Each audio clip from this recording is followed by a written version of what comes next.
Let me ask you something.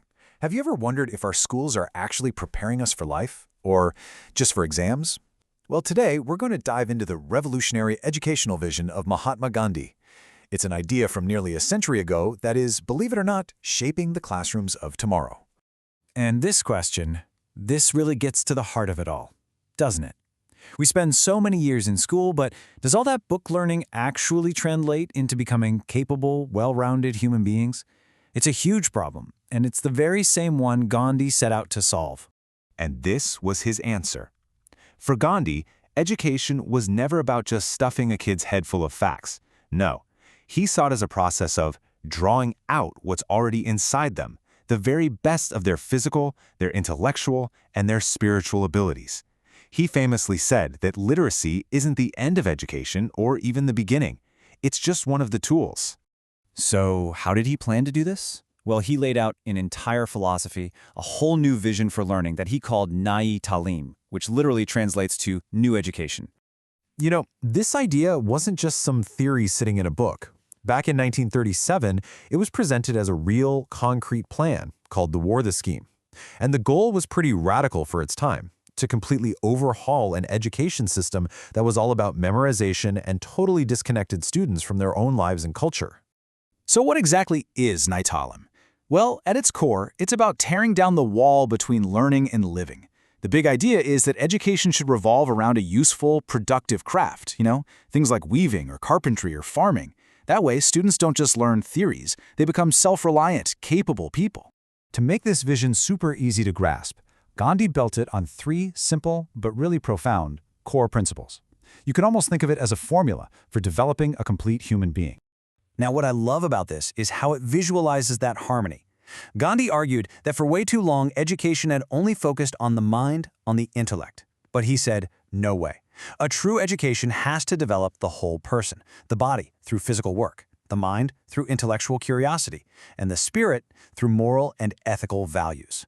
And this is famously known as the 3H formula. So it's not just the head for thinking, it's also the heart for feeling and for values, and, just as important, the hand for doing and creating.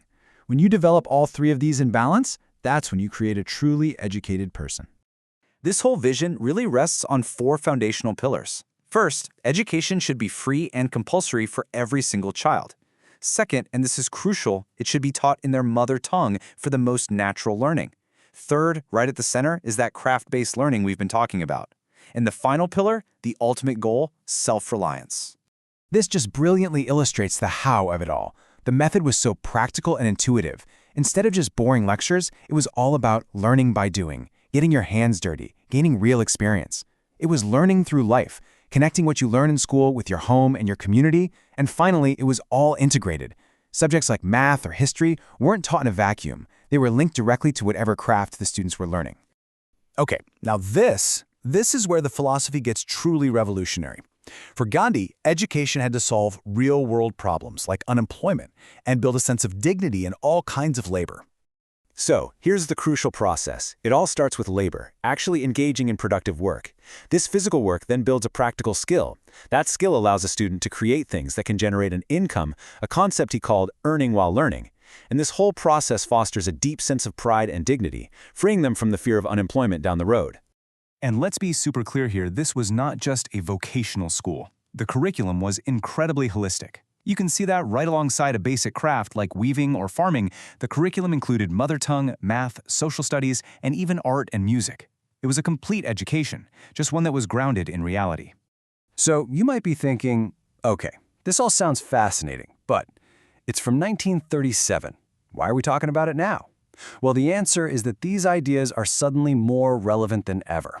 We're realizing that a purely academic, exam-focused system just isn't cutting it anymore. So let's connect this to India's brand new education policy.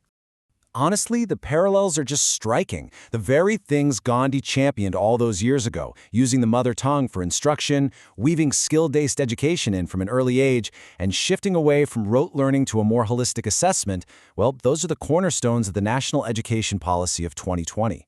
It's this powerful echo across the decades. This visual really creates a direct bridge from the past to the present. You can see how the NEP 2020's focus on skill-based learning is a modern-day version of Gandhi's craft-centered model. And its push for a 360-degree assessment of a student's progress, that's a direct echo of that 3H formula we talked about: head, heart, and hand.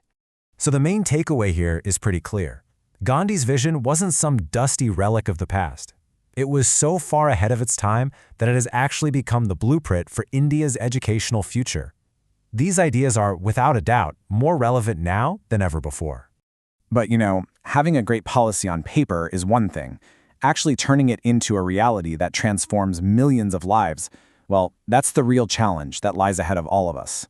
And that leaves us with a final, pretty big question. We have this incredible vision and a modern policy framework that lines up with it, but who ultimately is responsible for bringing this to life? Is it just the government? Is it up to the schools and teachers? Or does every single one of us have a role to play in building an education that truly nurtures the head, the heart, and the hand? What do you think?